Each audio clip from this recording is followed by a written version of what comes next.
free will doesn't exist. We're just a brain in a skin suit. So I was hearing all those arguments and I was going, well, that doesn't really make any sense, you know? Lying on the pavement, like looking up at the stars, like holding my friend's hand, just being like, I don't want to die. I don't want to die.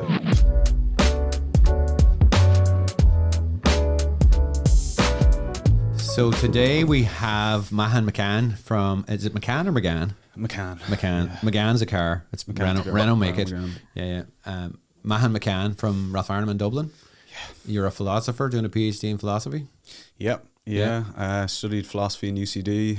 I've done my BA in philosophy, then my master's in creative writing. I do some plays and short stories and things like that as well. Kind of around similar stuff, you know, dealing with the meaning crisis and kind of growing up in Ireland around those issues. And now I'm doing a PhD in philosophy and in ethics. Good for you. Wow. Sounds very lofty. Sometimes, I mean, I'm kind of a nerd, like, so some of the language can be a bit weird, but I think ultimately, it's about helping people in the current moment that we find ourselves in. You know, there's a lot of people are suffering from a lack of meaning, a lack of purpose, and there's a lot of pain out there, you know. So that's what my focus has really been on, like why now is it so difficult, you know, when we're materially safer than we've ever been yet. Do you think is it because people just don't want to think about big things? Is it I don't know, or is it a culture of what's the word I want? Like when you're using things, what's that word? Culture of just utility. Utility, like expedient. Just get another one kind of thing. Yeah, and just the next fix or the next numbing out or whatever. I don't know. I think people are confused, to be honest. I really think something has happened, you know, in the modern world. It's not, I mean, I've studied the history of it. The meaning crisis is a term that comes from a guy called John Vervaeke. He's never heard of it. You never heard? He did a big 50-part series called Awakening from the Meaning Crisis. Other people like Charles Taylor have talked about it. Jordan Peterson talks about it. Like, basically, something really happened in the West in the last 500 years, in a sense. The kind of scientific revolution created like this different picture of reality that was very nihilistic. Like, it was just bleak, really, that the world is just this material thing, started from nothing for no reason. You know, we're just like caught up in this endless universe and there's no point to life. There's no reason for being, you know. It doesn't really lend itself to having a good time and living a good life. We're going to get you to tell your own story, Mahan, but first of all, can I ask you the question, in your opinion, do you think that Ireland was late to the party of nihilism? You know, what first of all, what is nihilism? And then do you think we late to that nihilistic party? Yeah, well, nihilism is like a family of philosophical ideas, mainly that life is meaningless and oftentimes that truth and knowledge is impossible. So to be a nihilist essentially is to not believe in anything. It was what Nietzsche was very worried about after the death of God, when he thought there was going to be couldn't direct ourselves, you know, there's no point to life anymore, so we were going to become nihilistic, and actually predicted a lot of like atrocities of the 20th century, like communism, Nazism, that would provide people meaning and purpose, but in a way that was like really dangerous and pathological. So I think Ireland, was late to that because we were such a Catholic country, pretty much like that.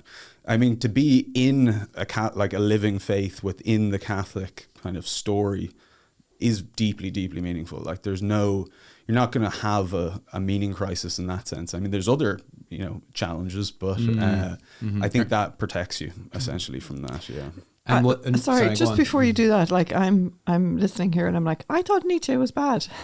Yeah, Nietzsche, I mean, he wasn't happy about the death of God in a sense. He was very much, he recognized, like he looked around Europe at the time where he was in Germany, in Basel, and was like, people don't believe in God anymore. He was like, these people have completely, you know, rejected the Christian story, but they're still walking around as if nothing's happened in some sense. Like they didn't know the significance of that, really. People were just like, that silly childish thing, God, you know. He says like the madman goes into the marketplace with a lantern and he says, you know, I'm looking for God. Has anybody seen him? And people are like, did he get lost like a child or something? They're mocking him. And he's like, no, he described it as we've unchained ourselves from the sun, basically. He just like, we don't know up from down anymore. We don't know where we're going. We're just falling. Like, gosh. I think he grasped the significance of that change. He wasn't necessarily advocating for belief in God. He just recognized that. No. And he was pretty convinced, I suppose, that God was dead. I mean, I think he was wrong, but like he kind of followed out those conclusions. And he was Christianity's harshest critic, really, and in that way.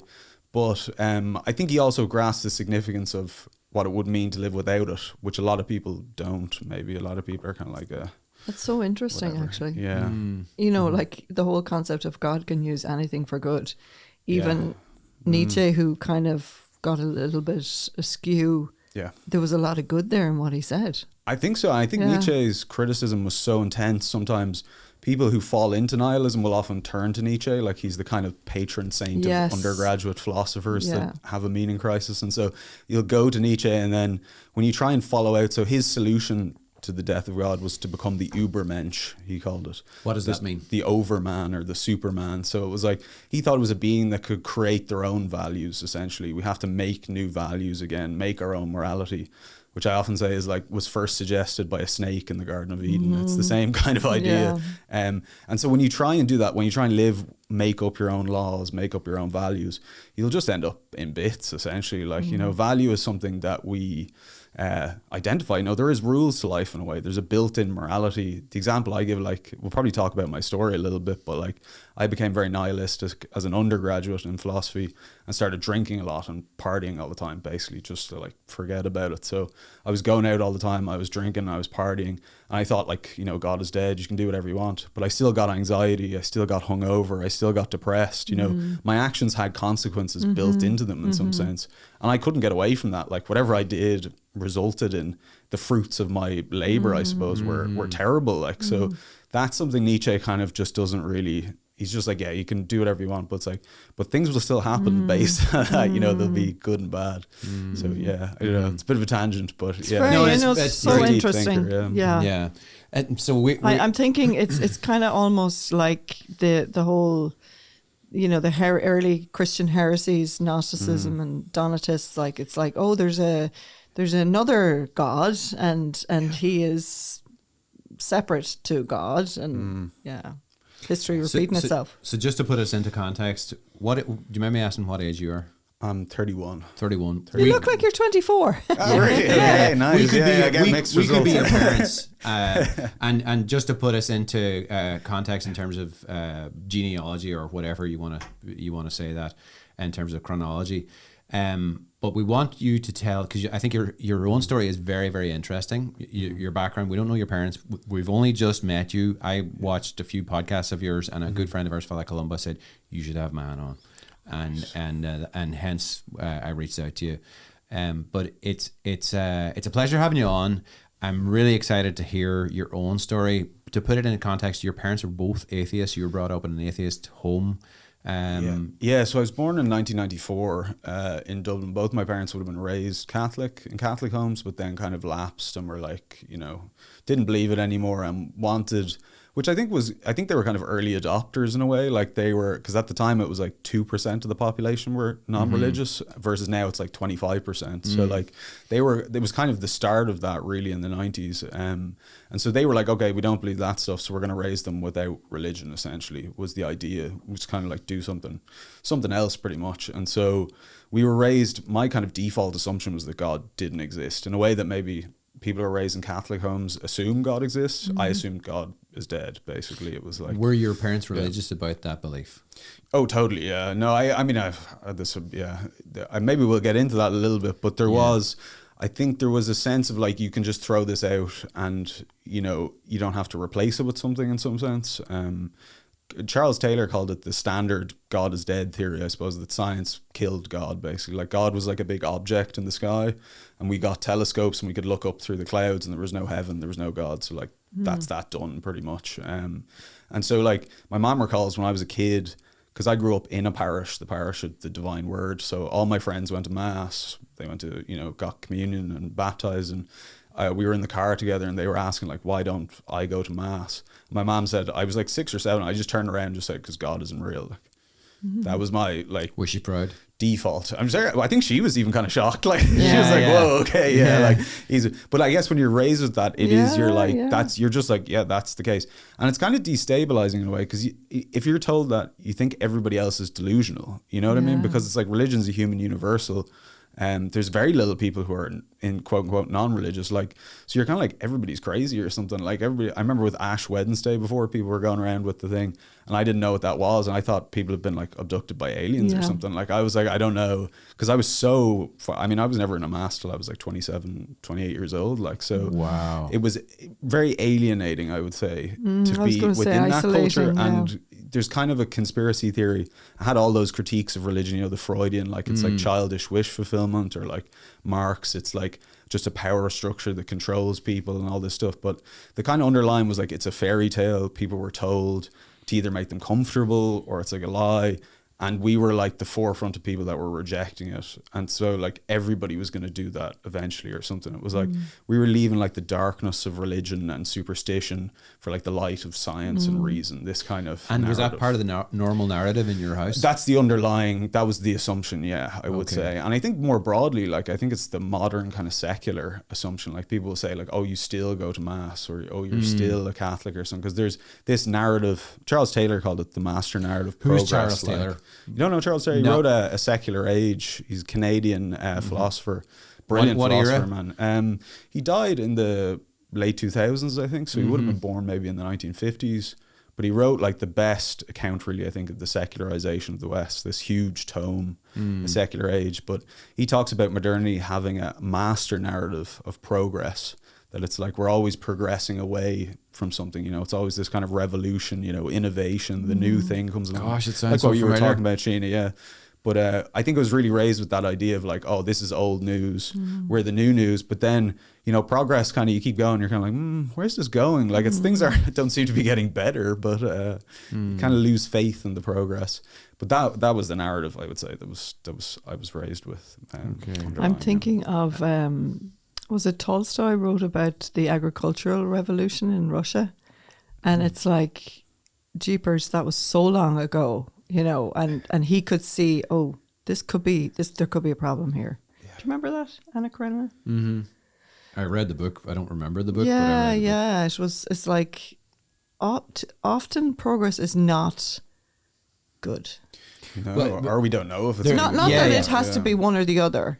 Yeah. Yeah. And progress as a good, like as the good in some sense, like that we should Exactly. always be innovating, Yeah. we should always be making something new. And like a lot of the technologies we're making, like AI and stuff like that, is like, you know, very, you know, potentially very dangerous, but we can't seem to stop ourselves. So we want to get into that. Yeah. And do Sorry, you want to go there yeah. now? Do you want to No, go there? go Yeah, back yeah. to your story. Yeah, Go yeah, back to your So story. I'm curious. So your parents, in terms of us knowing who your parents are and the culture in the home that you came from, what type of background were they? Working class? Were they intellectuals? Were they, you know, professionals?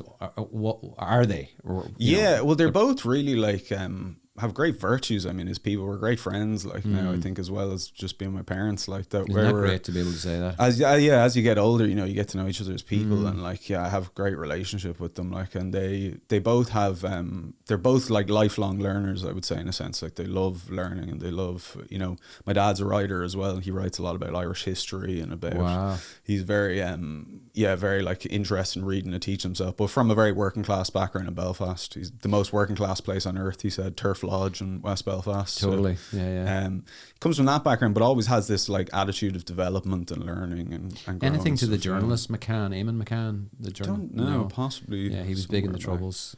Yeah. But anyway, sorry, go on. Yeah, and then my mum, very similar, like loves learning, as she was a professor in UCD lecturing on pediatric nursing. So she was nurse people. Yeah. So saw a lot of suffering as well, a lot of hard, like nursing children with very serious ailments and injuries, and like a real care. And I think they both were just disgruntled about their Catholic upbringing, probably from different reasons, different perspectives. Did they ever go into the reasons why they were upset about it? Different ways. I wouldn't want to assume, I suppose, what they say, but I don't know. I think my dad growing up in the Troubles and stuff as well, it was difficult probably. And then my mum, I think was more intellectual, more postmodern, or more kind of those strands of thinking. And where did your parents meet? He's from Belfast, she's from Dublin, is she? Where did they meet? They met in California, I think. Wow. Yeah, interestingly. And then they met in Dublin again, obviously, and then that's where myself and my sisters were raised. But yeah, I mean, they were. So tell us what changed, what happened. I mean, obviously, before you get into what changed, what happened, like what was it like? Like I suppose you don't know. Does a fish know it's in water? It doesn't know it's in water until it's out of water. No, totally not. Like, you know, and I knew I was at odds with the water that I was in some sense, because Ireland is a very Catholic country. So yeah, I was kind of felt, you know, countercultural, kind of rebel type thing. I went to a Educate Together school as well, so I suppose I would have been around people that were in that kind of secular space, or like multi-faith. Yeah, you know, that would have been more of a subculture in Ireland, but now it's definitely ahead of its time. So that was and then I went to high school, which is a Protestant school, but also quite similar. Wesley, was it? It's in Rathgar High School. But yeah, I was kind of, I mean, I was always interested in, like, one thing I suppose that was interesting was that I was really into fantasy books. So I got really into Harry Potter and like Lord of the Rings and stuff, because I think you still have that desire for transcendence as an atheist person, but it's like you kind of bracket religion and the church and that stuff and be like, there's nothing there, you know what I mean? That's all nonsense. But like, you'll go for the Harry Potter or for the Lord of the Rings. So it's like, there was a lot of substitutes, I would say, on my journey for that, as well as like also social groups, like people that are popular, trying to be cool, you know, doing stupid stuff. Like there was a lot of pseudo kind of ways of life that I fell into kind of on that journey as well. That's so interesting, actually, because like people are so into, like, even the other night we were watching a Marvel movie and I was sitting watching it, and normally I like them, but I was like, gosh, this is so weird. Like, it is so weird. The stuff that was in it was so weird. Endgame. It was the one before Endgame. And I never would have thought of the fact that, that could potentially be people's search for the transcendent. Totally. Yeah. Myths. Never totally associated that. And if you look at, you know, Thanos, you know, he is the archetypal villain. You know, he wants to wipe out half the earth. And you then, you know, I was thinking this during while we were watching it, and it was, I'm like, okay, that's what the enemy wants to do to our population. He wants to depopulate, and he wants to wipe out half the population, you know, and it's right there in a cartoon for us all. But the good news for the cartoon is that we can actually see that this guy is clearly evil, but we aren't able to put two and two together and figure out, well, actually, if we do that in real life, which is what we're actually doing, we're depopulating ourselves in real life. That's not a good end. It's not a good, you know, even byproduct of what we want to do, which is to be free individuals. And in order to be free individuals, we have to have as few ties as possible. Therefore, we have fewer children, and we maximize our life, you know. Man, that was such a, for me as well, that idea of freedom, like a kind of default freedom that is really like freedom from reality. I don't know if you know D.C. Schindler. He wrote a book called Freedom from Reality. So you're a philosopher. Sheena's a theologian. I'm a handyman. Okay. I don't know if I believe that. Anyway. But go ahead. But the idea, freedom from reality, that the modernity has a particular version of freedom built into it, basically. And it's this idea of freedom, because freedom in some sense, I mean, even the idea of like submitting your will to God or submitting yourself to God is like the opposite of that. Modern freedom is like you have this will and you can just do whatever you want with it, basically. It's like you can choose between, you know, every Marvel movie ever or whatever. That's what it means to be free, is like free from constraint in some sense. But that, I mean, I kind of lived that in some sense, I would say. And that was what, whenever I in secondary school and stuff, I suppose when I started drinking, I started partying, it was like freedom was, it was just like your parents were out of town, so you could do whatever you want. Like that was the kind of naive, and I think that's really our culture's version of freedom. In some sense. It's a great way to describe it. It's just like, the parents are out, let's go nuts, or you can do whatever you want, but then God is dead. It doesn't matter. God is dead. Let's party. Like, but then there's consequences to that as well. You know, there's idolatry it's like the golden calf, really, in a way. So can you explain for people what actually freedom really means? Yeah, man, that's a good question, isn't it? I think freedom for reality is that Plato would say, I think, that freedom comes from knowing the good. Freedom comes from knowing God, in a sense. It's like if you're free to choose the good over the bad, and you can choose the good, I mean, you kind of want to be determined by the good in a way. It's almost like you want to give up your freedom, but it's like you want to give up your freedom to the good over the bad in some sense. Like you want to serve the good. I think freedom is the capacity to choose the good over the bad. But if you're just freedom from like whatever, and you're just, you know, just the capacity to choose itself, like you can choose badly, like you can choose, you know, the wrong thing. That's not freedom. That's slavery. Like that's, and in that ability to choose the good over the bad, does that ultimately lead to freedom, or is that bondage? I think, yeah, well, I mean, that's the thing. You kind of have to give it up, don't you? Like you have to offer it up to God. In some sense you go, yeah, you're the good, you're the reality. So I'm going to allow, you know, I'm going to listen to you, you know.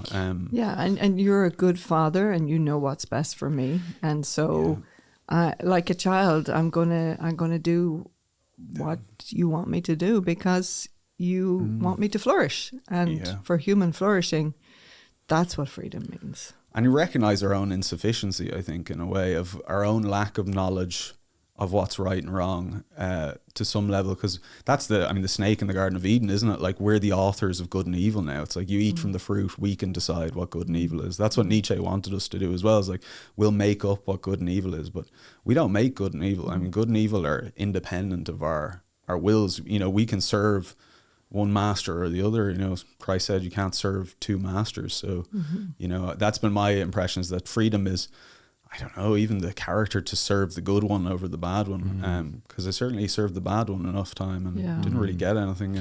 So I want, before we move on to your conversion, or how you came to believe in Jesus from a perspective of non-belief, what was it like as a teenager? You know, like we were our last teenager in the house, and it, you know, it's like tough being a teenager. It's tough being a parent of a teenager. Like, what was your teenage years like? Did you sit in your room on listening to music, or, you know, were you out playing sports, or like? It sounds like to me like you were. I don't know if I can legally talk about this. I was like, I see in your face. Do you really want to know? Do you really want to know? Yeah. You're nobody listens to this podcast. Okay. You can so remember, God is dead. No, I was I was kind of an interesting, because my sisters were like a kind of crazy teenager. I was like, I would look all right, and then I'd come home, brought home by the police, basically, and I would be, my parents wouldn't know, because my parents were also getting divorced at the time, was another thing. So it was a broken home, like, and it was very acrimonious. And when you grow up in that environment, you just don't want to be there, basically. Like, you want to be not at home. So, like, I would have, you know, maybe sulking in my room would have been better, but instead it was just like, I got to get out of here, basically. So, like, I was hanging around with the other kids that also didn't want to go home, doing all of the stuff that we shouldn't be doing, basically. So I got arrested when I was 12 for the first time. Like, I was brought home by the police. And then, you know, obviously you get in trouble, trying to get in the straight path, but it was kind of a constant, And this is the stuff that we need to know, actually, about your life, Mahan, because it sets the context for your later story. Totally. So if you want, without going into too much detail, you know, tell us about that, you know. Yeah. Was that hard, or was it fun? No, it wasn't fun, all right. It was kind of terrifying. There was fun stuff, and there was an element of, like, you know, practicing courage, I suppose, of doing, you know, we're doing, breaking the rules, basically, in some sense. And there's some utility to that, I think, learning where the rules actually are. But then also it's like, if you're submitting your will to a group of people that are kind of out of control in some sense. You know, I wasn't living by even the values of my own family or myself. You know, I was frequently just like going along with whatever people were doing. You just wanted to belong. Just wanted to belong, exactly, yeah. And that can be hard, especially as a young guy. I think you want to fit in with the group of guys, and like older guys and stuff like that, you know, have quite a pull over you in some sense. And so I fell in with a bad crowd pretty much, and we were like, you know, shoplifting, throwing eggs at houses, and like basically got arrested for throwing rocks at a bus, and then brought home by the guards. And obviously my parents then are like, well, what the hell's going on? You know, they weren't exactly sure what was happening in the background. But I was, I mean, that was a real wake up call in terms of being like, you need to get it together. I wanted to go to the local public schools, all my friends then. My parents were like, no, you're going to private school. We're sending you to high school, sorting you out. Like, it's interesting that they sent you to a religious school. Yeah. Yeah. And I liked how, I mean, it was all right. I continue getting in trouble. I mean, because it's interesting, I don't know, to understand like my mind in some sense. I think when you're a teenage boy, you're dumb anyway. But like, I also didn't really have any moral structure beyond like what my parents told me in some sense. So it's like, if you're rebelling against your parents, you're kind of rebelling against your moral structure then, Sure. in Your some whole sense. world. It's not your whole world. Like, it kind of, your family then becomes the church and state in a way. And if you lose faith in your family, then it's like you lose faith in all of that, really, because you don't have anything deeper than that, in a sense. Like, you don't believe in and God. then you so search like, for it in fellowship with wherever. people, groups, It's exactly like ideologies, Augustine's Confessions, Yeah. stealing the pears, isn't it? Yeah, I definitely did worse than the pair. I know, but it's pair, the I think same it- concept. It's like friendship is good. We all crave community. We crave to belong.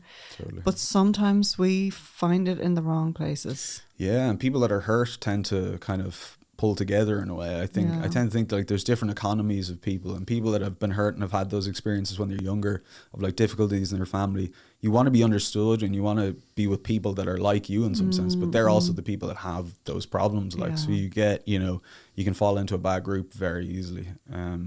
It's most unusual that you would be doing the things that you're doing, but also having these massively deep thoughts as well. About, and maybe you had to go that far down that road in order to realize. Well, this is my reflection on it. I mean, at the time, I was just like, you were just doing bad stuff. Just doing bad stuff, and getting away with whatever I could, I suppose, was the thing of like, once my parents didn't know about it, I could do whatever I wanted, pretty much. Kind of Bart Simpson style thing going on. And if you don't want great philosopher Bart. And if you don't want to answer, quote them all. if you don't want to answer this, and you're not throwing your parents under the bus, but like, how much did their breakup affect you? Yeah, it was really bad for sure. What age were you? It was like 12, I suppose. It was coming like for a long time, to be fair. There was kind of just unresolved conflicts going on constantly, and wasn't really going anywhere. I mean, so you kind of tune that out as much as possible. But then even when it happens, and they're breaking up and people are moving out, you don't see your dad anymore. You're kind of just at home yourself, and you're like, there's a lot of anger and a lot of emotions. I think it almost feels like holding on to like hot coals in a way, and you don't, as a kid, I suppose, have anywhere to put those things in some sense. So again, it's just it doesn't lead you anywhere good. But it was difficult, and it gave me, on the flip side, God can use these things. I think it gave me an insight into what a good relationship should be, and it gave me a concern for like having a good relationship, even with my fiance, and even with eventually like learning, just being like, I don't want to do that myself, you know what I mean? I want to improve on that and take the good stuff my parents taught me and work on that as well. So I think oftentimes those failures actually were motivational in a way, which is interesting. But it was very difficult, especially at that teenage age, and it's hard to be compassionate at that age with your parents, who were going through their own stuff as well, and maybe I'm sure you are at the stage in your life where you can recognize, well, look, they were just going through their own stuff, and how do they get on now themselves? Oh yeah, they get on really well. Like they're good. They chatted up and all, and they're hanging out. They're which is good. And to be fair to my mom, because it's very easy in that situation, just be like, get rid of the dad, push. But she always wanted us to have a relationship with dad, and like he was always around all the time and stuff, which was good. So those small blessings, in things as they're going wrong. Good, and I hope that wasn't too personal for you to talk about, but I actually think these are important, and the effect that those experiences have on us actually will come to bear in our lives later on in life. Anyway, moving on from that, when did you start to doubt the whole atheistic experiment? Yeah, that's a good question. So I'd say in my teenage years, those times I got really into like the new atheists a lot. I was like reading Richard Dawkins and watching Christopher Hitchens, and arguing with people, because obviously I was like the token atheist. So like you have to kind of just go around and fight everybody pretty much. So you have to go get your arguments from somebody and then try them out on other people. So that was kind of what I was doing for a long time until I went to study philosophy. Really was kind of the turning point of that.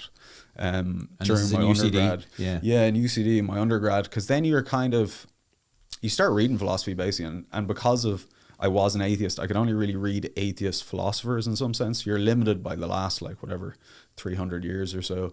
And so you start to read them, and then you go, oh God, this is really depressing. Like, this is not, you're reading Albert Camus and Jean-Paul Sartre and Marx and Nietzsche, and you're like, is this really, you know, the whole thing? Like, you know, I thought life was kind of cool. Like there's, you know, I think people are, you know, there's something to our lives, you know. And so there was kind of a conflict in me between like the atheist philosophers and also maybe the like narrative kind of aspect, I think, of like stories where people have purpose and they have life and meaning. And so I was struggling with that really. And it gave me a serious meaning crisis. Like I fell into very serious nihilism. I was drinking, I was doing tons of drugs, man. In a very dangerous way, I would say. Like the brakes were coming off big time. Like, so I basically collapsed. I was talking about this recently on my course actually, where it was kind of like, I'd been doing this now for a year or so, or a couple of years, and we went away for 2 weeks. Me and my friends, we were drinking for 2 weeks straight or something basically. And I collapsed.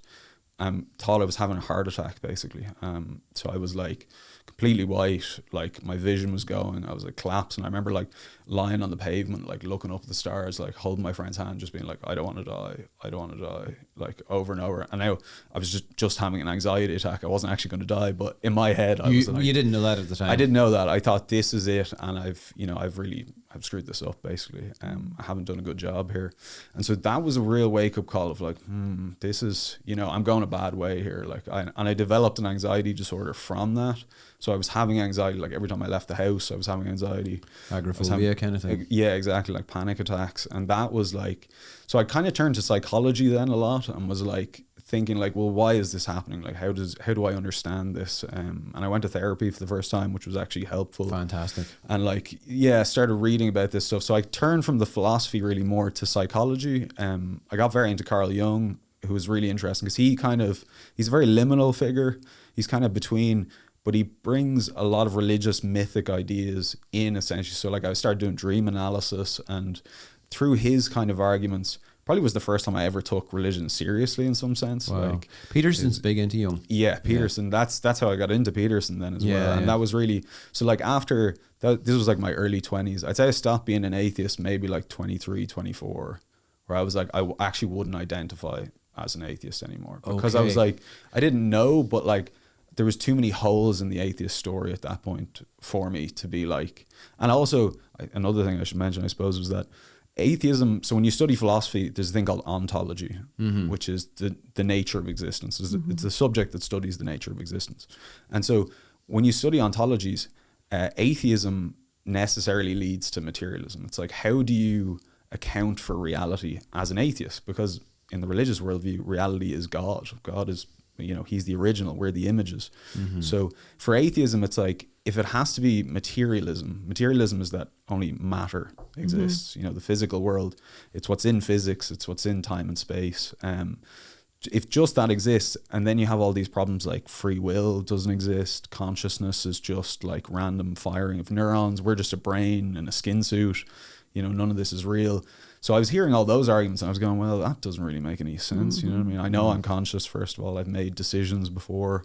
These things seem to be going on. So that materialism as well, I was like, I can't, you know, that just seems ridiculous. Like it doesn't jive at all with what I was thinking. So I was losing faith in that, particularly from the atheism. So then I was starting to look for something deeper, essentially. It's so good. Like it has become so easy for us as theists to actually support our belief in God because of the contemporary arguments for him, and the public thinkers who are, you know, who've been on their journey for the last 10 years in the public sphere, who have come to believe in God, and it's made it easy for us to do. But you were back before that was a possibility, before it even happened. Yeah. You came on your own to actually, maybe not to believe in God, but certainly to recognize that atheism wasn't where it was at. Yeah. For you anyway. Totally. Modern philosophy is really like after that materialist revolution, like trying to deal with it, like Descartes splits the mind and body of immaterial minds, physical and bodies, Descartes and has led us to the point where we can actually believe that I'm physically a woman, you know, or I can be a woman if I want to be. You know, that ultimately it started with him, or did it start before him? And the internet as well, in some sense, like that we can have this disembodied space that we just live in as like flying mind soul things, and that will be enough for us, that we can just forget about our bodies. It's kind of Gnosticism as well in that, but a lot of that stuff, it's like after that happened, there's a split. You know, there's the people who go only mind, and then there's no reality and they become idealists, and then there's the pure physicalists, they're like, okay, consciousness doesn't exist and intentionality doesn't exist. And the difference between physicalists and the materialists, are they the same thing or are they different? Yeah, physicalists are materialists. Okay. It's just two words. So when you say that it was modern philosophers that... Yeah. But does Augustine not talk about this? Yeah, I mean, it's kind of built into the religious structure as well, you know, that we're dust and the breath at the same time, you know. But the ancient worldview has this two layers, you know, there's spirit and matter, or there's form and matter. Whereas in the modern version, that gets collapsed a lot. I don't know, it's because really they reject Plato in some sense and try and start again almost. There's a weird reset that happens with modern philosophy, where they try and start, like Descartes is a great example of that, where he looks for absolute certainty. Like in science, you can have these, you know, objective facts. So he tries to begin philosophy again, basically, and he ends up with this famous, you know, cogito ergo sum, I think, therefore I am. So he's like, I'm a thinking thing. I can't doubt that. So therefore, you know, I exist. So he actually roots the origin of reality in his own mind, and creates, you know, I mean, I don't want to slam Descartes here because he's a huge genius, but these problems kind of splinter philosophy in a way, and we've been trying to deal with that ever since, like the mind-body problem and all these like philosophical issues that don't it's kind of built into the assumptions of the materialist world that they arise in the first place, was my understanding, which is where I started to become more religious. It was like, okay, there's a difference. This is so good, Mahan, because it's actually, you're explaining for us who are amateur, for me who's an amateur at this, we ended up in a situation where we are now, but we don't know why we got here. You know, and this is really good because you're actually able to break it open for us that we're totally. I've been there. Like I was on the journey, and it was because that materialism now as well is running out. Like even within science, in physics, like they're turning to non-materialist accounts. Biology as well. A guy Michael Levin, who's like going to be the next Einstein, basically is talking about like Platonic morphospace and forms and biology. That's like not. He thinks that intelligence isn't located physically. He thinks physical things actually tap into intelligence, and like this is like standard science. So like it's almost like I don't know, like a paradigm change, like a huge revolution, but we're kind of in the middle of it, so it's hard to see, you know, where it's going. But and even cognitive science, I mean, which I do a lot of in my own research, is definitely undermining that materialism. So I don't think we're ever going to go back to that. Yeah. But the problem is that's become the default for modern people. It's become popular in a way, but people aren't aware of where they got these ideas from. They don't know the philosophers that started this stuff. And that's so good. A practical question for you who's studying a PhD in DCU. Yeah. How open are people to having these conversations in your university, you know, in terms of your interactions with other students and the faculty, the staff? Yeah, I think pretty open, to be honest. Yeah, anybody I've chatted to, it's been interesting. I haven't really chatted. I was teaching on Plato's Republic last, so Plato's Republic is quite like Plato's a monotheist, and I was praying, you know what I mean? Yeah. A lot of that stuff was coming up, and I was explaining like how Plato's the good is the same as God, and they're like, what is going on? They're like, this makes sense. It's like, it actually does make sense. Like it's, you know, it's very concrete. Like when you actually dig into it, like, you know, there's this thing called the Great Tradition that was the greatest tradition ever, but people don't, because the philosophy changed, the philosophers changed it, the elites adopted that philosophy, and then that filtered down, I think, to everybody else. But people don't know where it's come from in some sense. But so people are, when I phrase it this way, I think people are willing to listen. Philosophy is a middle ground. And I think the flag that has been raised to alert us to we're in a situation that isn't a good situation is where a woman can pretend to be a man and a man can pretend to be a woman, and we have to go along with it, because if we don't go along with it, we're haters. You know, that for most people who mightn't say it in public but will definitely think it, they are asking themselves, how did we end up here? Well, Richard Dawkins is a good example of that, really, where he was saying he's actually a cultural Christian now in some sense, because his idea was that myth of progress, basically, that we'd throw away religion and we'd become rational and enlightened in a way. But actually, we've kind of replaced it a lot with a lot of, like, there's, you know, crazy political ideas, there's crazy stuff. It's like, we're not getting more rational. We actually seem to be getting stupider. Like, so a lot of people are kind of going, ooh, maybe we were wrong about that idea. Like. And the interesting thing for me with Peterson, when he came on board, I think a lot of people jumped on his bandwagon because he wasn't arguing from the practical perspective of a man can't say that he's a woman. He was arguing from the point of view that you can't tell me what I can think. You can't tell me what I can say, because the minute I give you that ability for you to tell me what I can do and what I can't do, we're on a really rocky road. And he hit it head on at its inception. And he they were trying to fire him out of the university that he was working in, and they couldn't fire him basically because he argued so well. Yeah, it was Hannah Arendt said, I think, the only thing standing between totalitarianism is the distinction between truth and falsity. Like, so if you allow people to force you to accept things that you don't believe are true, I mean, you're kind of opening the door to any. You can be forced to accept anything, and that's been happening. I mean, the kind of soft totalitarianism that's been creeping in of like, not even that soft. It's not soft, like, you know. Cancelling, taking away. Graham Lennon gets arrested when he comes into London because he says a man can't be a woman and a woman can't be a man. Yeah, you know, and like he's the guy that wrote Father Ted, and who would have thought that we would be bedfellows with somebody like Graham Lennon, you know, who is. And what do you call her, J.K. Rowling? She was cancelled too for saying the same thing. Yeah. Go back ananyway. I'd love to hear. This was kind of, I mean, because this stuff was going on as well. I mean, in the 2010s, I suppose, which was where I was like finishing college. I finished college and I immediately moved to Berlin for 2 years because I was like, I have to get out of Dublin. Like, my partying lifestyle and everything I was doing there had caught up with me, and I needed a change. I was like, I got to get out of here. So I went to the nice, safe city of Berlin where there's no partying, of course. And everybody's, very reasonable.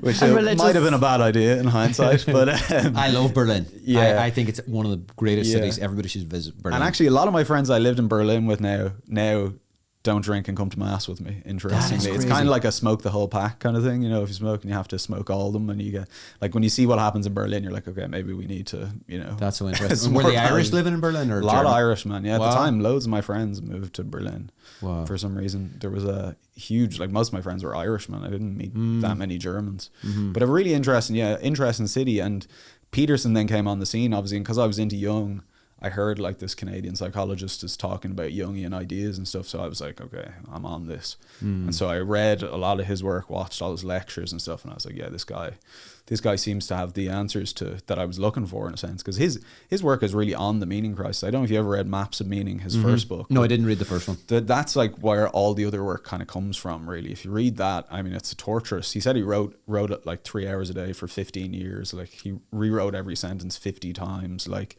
he's dealing with the problem of evil in the Nazis and communists in the 20th century, but really he attributes that to a loss of personal meaning, to a loss of, in individual lives. If we don't have a strong sense of meaning, which comes from responsibility, it comes from, living a good life, we'll turn to these political ideologies to fill the gap, basically. Totally. And that's what he was saying has happened. And he was like trying to shore up, like, how do we stop this happening again? Like, you know what I mean? Because he obviously has seen this kind of creeping in the West as well, of being like, we're playing with dangerous stuff, man. And so that, and then him taking the religious ideas seriously, similarly to Jung, I started to go, okay, maybe I've got something wrong here in some sense. I started to understand mythology and story through his work. Like, something that might be interesting for people to explain. I tell people this in my course. Like, a lot of the time we interpret myth or story or narrative like history. Like, so history is true if it maps onto what happened in some sense. Like, Padraig Pearse was shot after 1916. If I can go back and find evidence and that maps on, it's like, that's true. But mythology and narrative isn't like that. It's for the future. It's not about the past. Okay. So this is so good. So it's true if we can act it out, and it's good in a sense. It shows us like the optimal way to live. And so it's always true. Like, we're always supposed to be, those stories are showing us, the actions that we should take and the actions we shouldn't take, the type of person we should be and shouldn't be. Like, they're moral in that sense, but they're about the future. They're about, which is why the Bible, some people would be like, it's just this old book, who cares? It's like, no, that's actually the narrative, the truth that you have to live, that points the way essentially, the way itself, the way, the truth, and the life, that's for all time. Like, it's not just like, it wasn't just true for these people in this like little context. And was it historically true?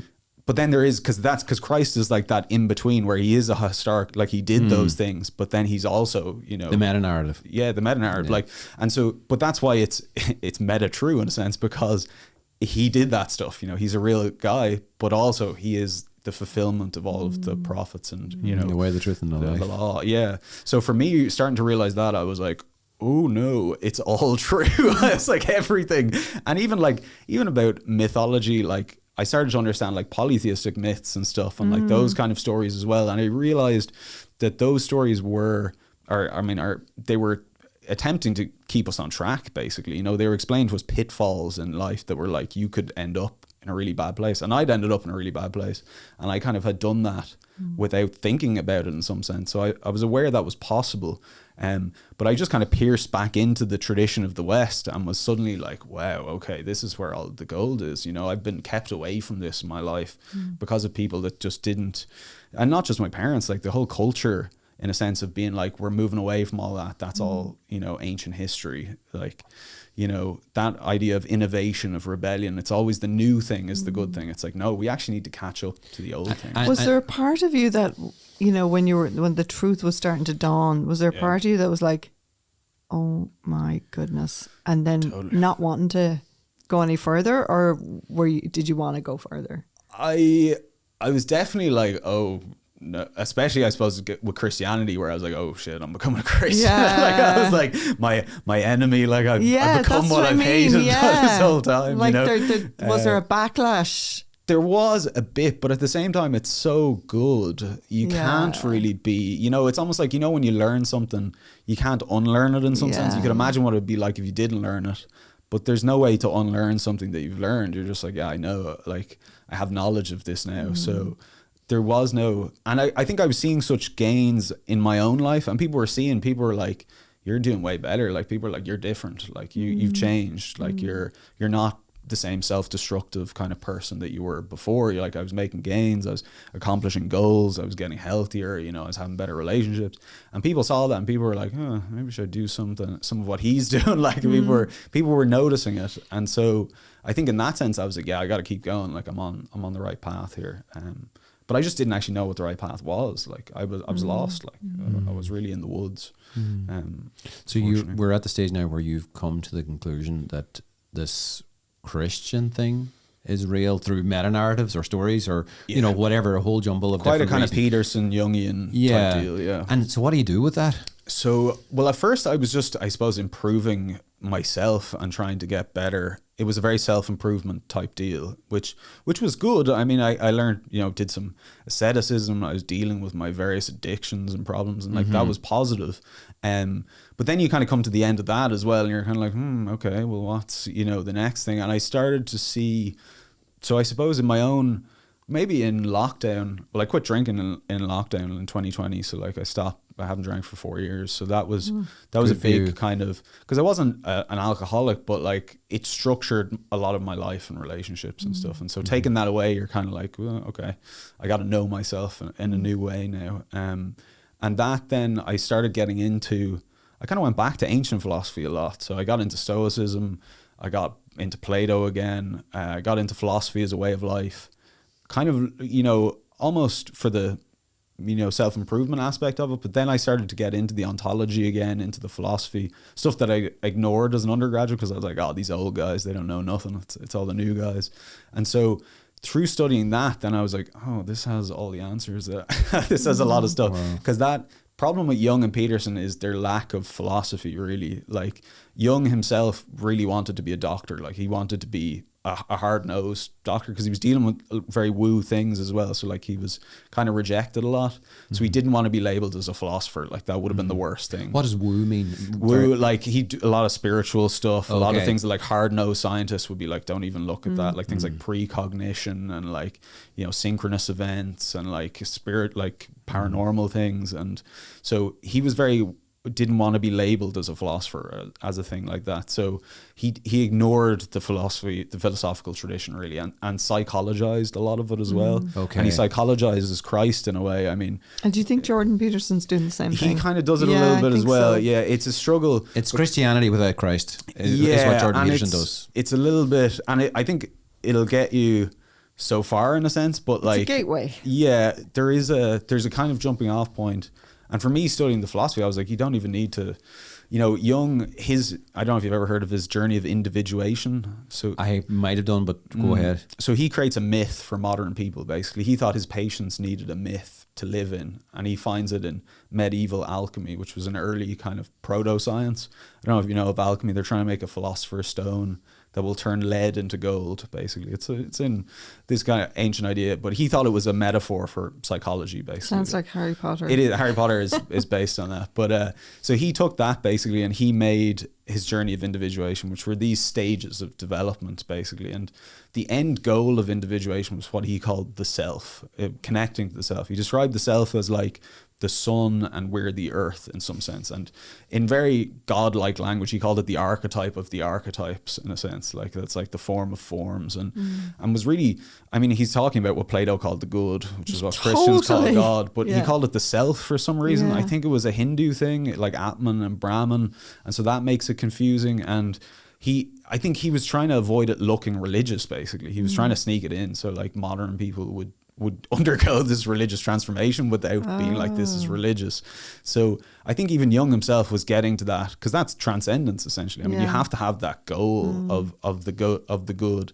St. Augustine's God is the infinite good, the infinite goal. Summum bonum. And in approaching to it, you get the grace. And that's so. Yeah, I was already kind of getting there, and then studying Plato a lot. I was like, I did on my podcast, I had DC Schindler on there, and he hit me with that. What Plato means by the good is what Christians mean by God. I was like, oh no, now I'm really a Christian. I was like, I can't see any way around this. Like, I was like, there's no, modern philosophy had lost the good, and that's why they have all this skepticism, and morality doesn't exist, and all these problems. And like, I was like, it makes, you almost can't argue against it as the problem. I mean, it's a weird philosophical argument, but because it's the source of intelligibility, it's like any arguments presuppose the good existing. I don't know if that makes sense, but yeah, it's so in some sense I was stuck. I was like, I can't get around this. And where did the idea that there was no objective truth come from? That everything is relative. There is no morality. I think it was always. I mean, Plato talks about it in the Republic with the sophists. Like, they were professional arguers, basically, and they thought man was the measure of all things. So like, they thought it was just like people. There's no standard outside of us. So it's like there's winners and there's losers. You might as well be a winner, and that's what Nietzsche did as well. Very similarly, like he argued really to be the winner rather than the loser. But Plato's whole point was like, no, there's actually a standard beyond, also because we can be wrong. Like, it sounds lofty, but there's a simple example of like, I can be wrong about something. Like, I think there's milk in the fridge, and then there's no milk in the fridge. It's like, okay, I was wrong about that, so there's truth. You know what I mean? Yeah. Beyond that, and there's levels, I mean, for that. But Plato solves that problem with the good. The good is really the standard of reality that's beyond our and his bubbles. Good is our God. His God. Yeah. Good man, Plato. He's a classical theist. And through that, then through studying that, then I was able to kind of read the Old Testament and stuff like that more in that light, and start to connect, particularly like to Exodus and to Moses. I really got into that, and then like slowly kind of tipping towards Christ, because Christ was like, I can't even go near him. Like, that might require a commitment if I go there. I am so in awe of people who, like you, can go to a text like the Old Testament and actually wade their way through it, let alone have it impact their lives. Especially when you didn't know Christ. Yeah. Because he makes sense of it all. Exactly. Yeah. That was great when I learned that. Like, but that was, I didn't know that immediately. Yeah. But I wouldn't have necessarily just read the Old Testament straight off the bat, but I would have looked at the stories, and I would have looked at Genesis, and I had Peterson's kind of like psychological interpretation. Jonathan Pajot as well was huge. I mean, his interpretations, and also like even the heaven and earth, like those two, the visible and the invisible. It's like, once you start to understand Plato and the forms versus matter, it starts to make way more sense that you're like, oh yeah, this is like, this is the better view that we lost in the modern world. We've reduced everything to matter, but then we lose, the understanding of just what give us a good example of form versus matter for anybody who doesn't know what that is. So like Aristotle typically would have gave the example of a chair, that like the wood that the chair is made of is the matter, essentially, and the form of a chair is it's like a shape, but it's kind of the structural functional organization of a chair. I can have a throne, a stump, and this chair, and they're all chairs. Like, there's something that's common to all of them. and that's a chair itself. Chairness. Chairness, in a way. It's like an essence of what it is. But Plato would say that's realer than the matter, because without that form, we can't recognize a chair as a chair. So basically, our knowledge of the chair depends on the form. In some senses, like the example you give is like mathematical things, like a circle. Like there's many circles, but we all call them a circle. You recognize them. And in modern times, we have what's called, what was the name of nominalism. Why my brain's not working? That's okay. Nominalism. You're doing pretty good. Complex metaphysics. But nominalism argues that forms are just categories, like they're names that we give to things. They're not really real. And so it reduces them. It's the physical things that are really the real things in nominalism. So materialism and nominalism are very connected. A lot of people are just nominalists now by default, and they don't really know what it is. But for Plato, it's like, the form is obviously real because it's how it makes things intelligible to us. It makes them understandable in some sense. And then if you get into the forms, so they're all the patterns, and then it's like, well, where do those patterns come from? It's like, well, there's something beyond them that's the cause of all of those. And it's like the form of forms. And is that how Plato came to believe in the good?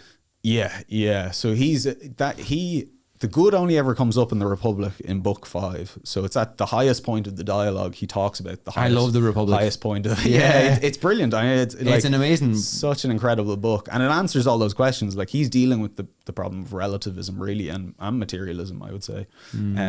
But he brings it all together. You're able to say that. I read it and I didn't. But anyway. I'm doing a lecture series on YouTube. If people are interested, wow, good going for you. through it, because I think it does answer a lot of those questions. Like, and the cave is obviously the famous image that's the basis of the Matrix and everything. Because he gives 3 images of the good. He basically says, I can't talk about the good because we can't talk because it's beyond our categories. Like it's the basis of our categories. So like everything you say about it is going to be wrong, basically. And he recognizes that. So he's like, so I'll make an image. I'll make a couple of images maybe that will get you kind of in the right direction in some sense, which is also what's happening in the Bible in a sense of like it's our different framings of the infinite. This basically. is so good. You know what I mean? Man, like this is really good. Keep going. Yes. He gives 3 images. The first one is the sun, the analogy of the sun. He talks about it as the sun. So it's like when we see something, like I see that cup in front of me, there's the object, there's my eye, but then there's also the light that makes it possible. So like if I turn off the light, I'm not going to see any of this stuff.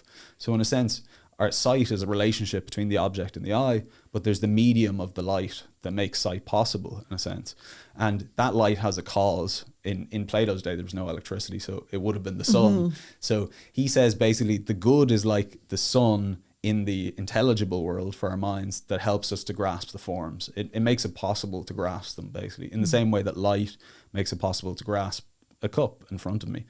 And so this explains, I mean, Albert Einstein said the most incomprehensible thing about the universe is that it's comprehensible. Like, why should we just be able to understand ordered things? Like it's a mystery that materialism can't explain in a sense. So Plato gives us an answer, basically, that there's this source of intelligibility that whenever we say we know anything or we see anything is true, we're presupposing, like we're assuming in that statement that truth is possible and that intelligibility is possible. And so Plato would say we're assuming the good. And that was the kind of argument I was making, that I was like, are you for God or against God? It's like, if you're arguing God's under there anyway, I was like, whoa, okay, this is really, this is so good. You know, like it's so almost like a Chinese finger trap or something that you couldn't get out of. Like if you want to have truth and knowledge, you're going to have the good or God in there. And then he has the divided line, which is this, you can kind of explain it in terms of the cave. It's like the lowest. The cave is amazing. The cave is great. Yeah. Hello, everyone. My name's Daniel Hogan. And growing up, I was very fortunate to be surrounded by net teams in County Westmeath in a place called Delvin. These young men and women were just really inspiring, good, sound young Catholic men and women. And then going on to do net myself, I was really fortunate to be again surrounded by other young men and women, but also to be surrounded by people who were praying for me, who were supporting me also financially. And this was a really big help and a really big encouragement in living out the missionary life. And net needs that help now again, through prayer, but especially, if possible, through financially. So if you can, it would be great if you could click the link below to start a monthly donation.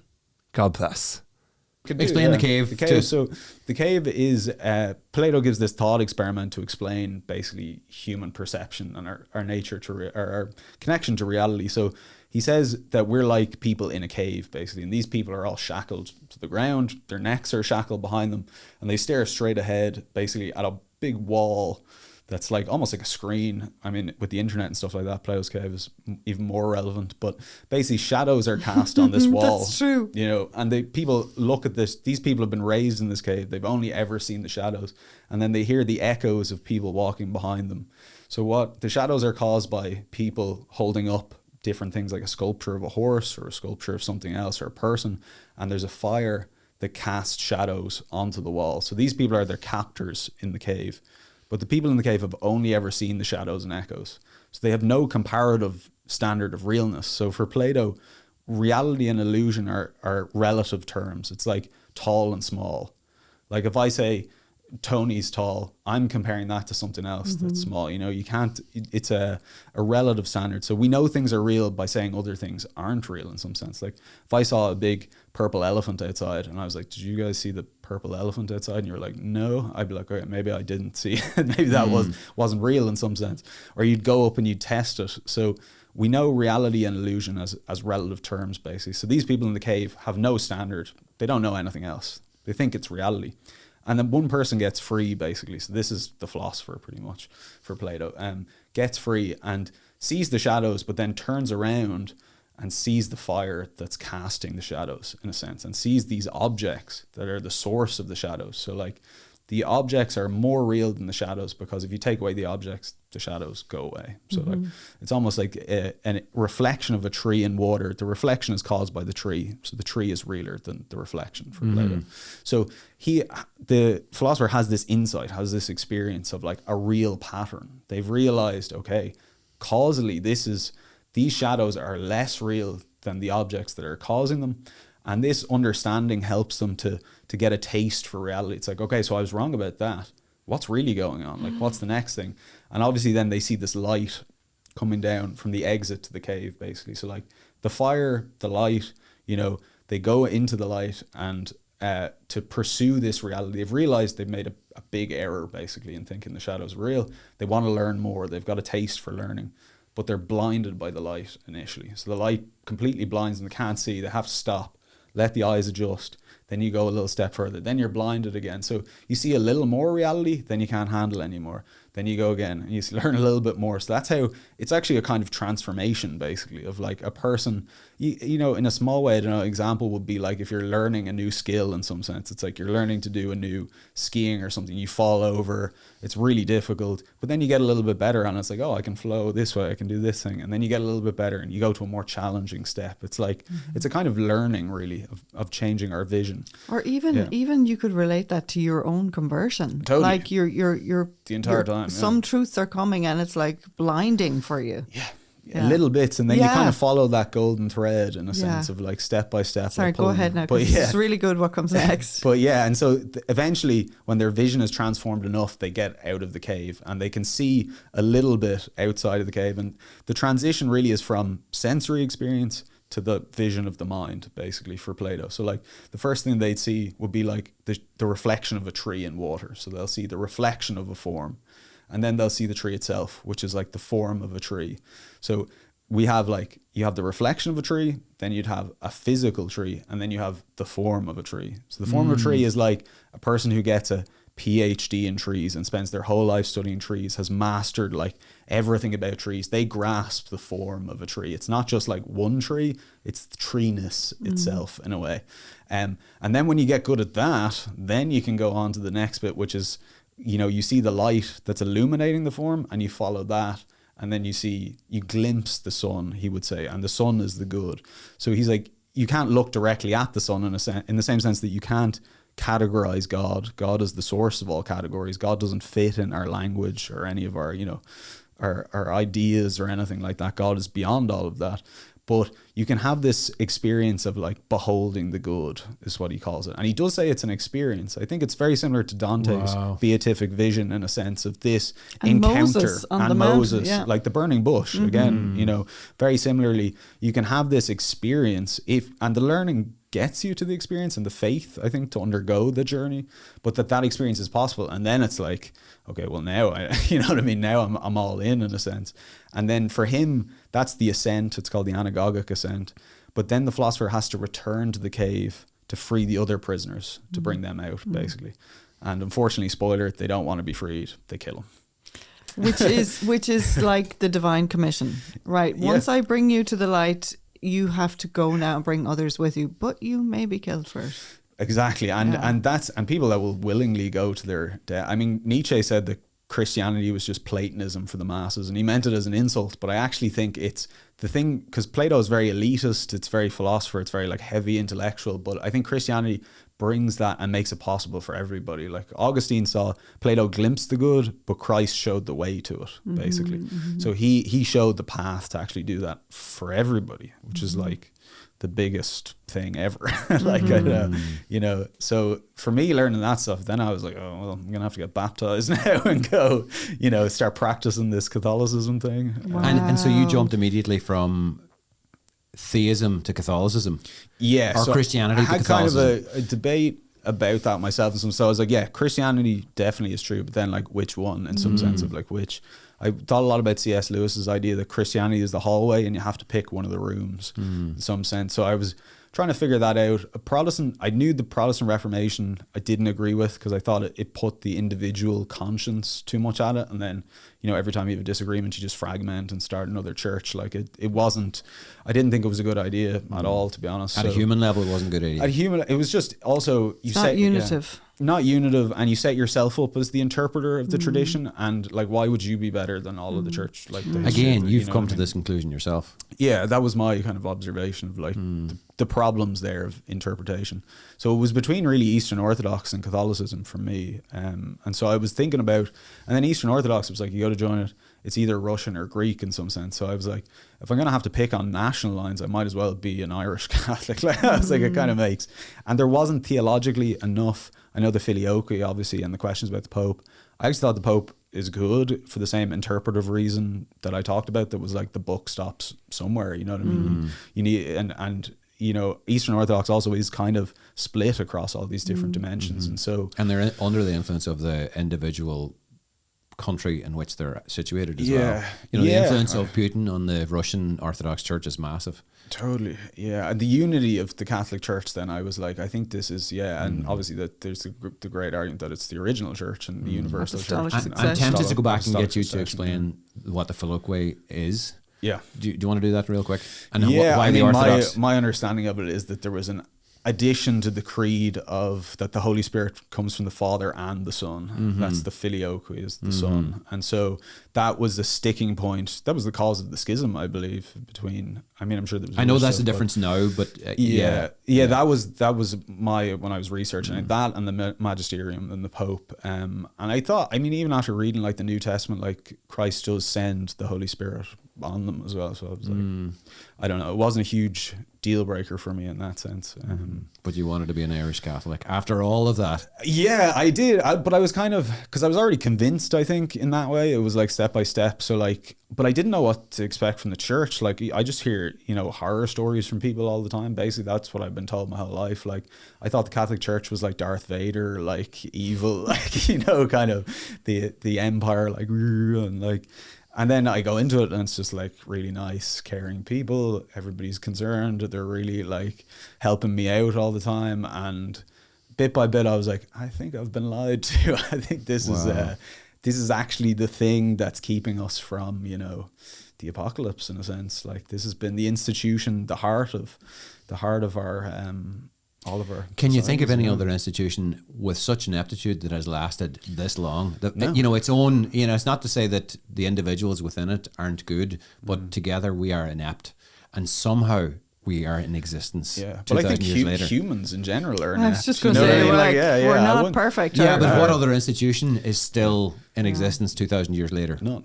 Yeah, and that's why there's something. That's a witness people to its preserving. divine origin. Totally. And people are too easily throw that aside, I think. That's really what I've noticed. People will go like, oh, the sexual abuse scandals, and you're like, yeah, that's bad, but also like this is the institution. Like you can't just throw it away. It's like your marriage, like somebody does them and you're like, oh well, I didn't like that. It's like, but are you gonna throw away the whole thing for that? You know what I mean? Like that's, institutions are corrupt, those people were bad, they weren't supposed to be there. There was all kinds of problems, cover up, but like this is the institution. Like this is the archetypal, the baby with the bathwater. Like the baby in the bathwater. And like the people, I think it's part of the secularization, because people will use that. People will say the abuse scandals, but they already don't believe anyway. Like they're already out of it, and so it's an excuse. It's an excuse, a good way to actually let ourselves off the hook. But it's like the education system. So like 4 to 5% of teachers are sexual abusers.